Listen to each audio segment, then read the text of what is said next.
welcome to another episode of Grey Matter, the series of science shorts that talks all things brain and cracks all things cranium. Seeing as it's Halloween season, this week's Grey Matter will look at Cotard syndrome, in other words, walking corpse syndrome.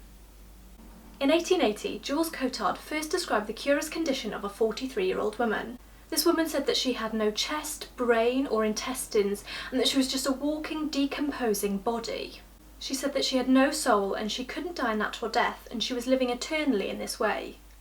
This is where Cotard syndrome or walking corpse syndrome is first documented.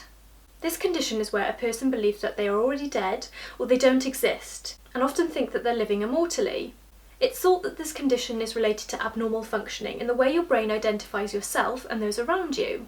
The fusiform face area in the brain recognises faces, and the amygdala helps to recognise the emotions of faces.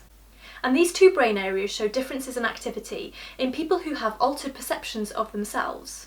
When these two brain areas activate incorrectly, it causes the brain to perceive that the face you're observing doesn't belong to the person you think it belongs to. This makes you think that they're a sort of imposter. Therefore, if a patient sees their own face, they might not believe that that face belongs to them, and then it might lead to them thinking that they don't exist. Walking corpse syndrome is often observed in patients who have a form of psychosis, like schizophrenia. It's also been seen in people who have suffered from typhoid fever, tumours or epilepsy. But parietal lobe and frontal lobe damage also leads to symptoms of Cotard syndrome or walking corpse syndrome. And this is because damage to these areas can lead to an altered perception of reality and a development of a delusional identity. All of this altered brain activity can affect the way you view yourself and your existence. And when combined with delusional thoughts during psychosis, you could conclude that you no longer exist or that you're a walking corpse. So happy Halloween and stay tuned for the next episode of Grey Matter.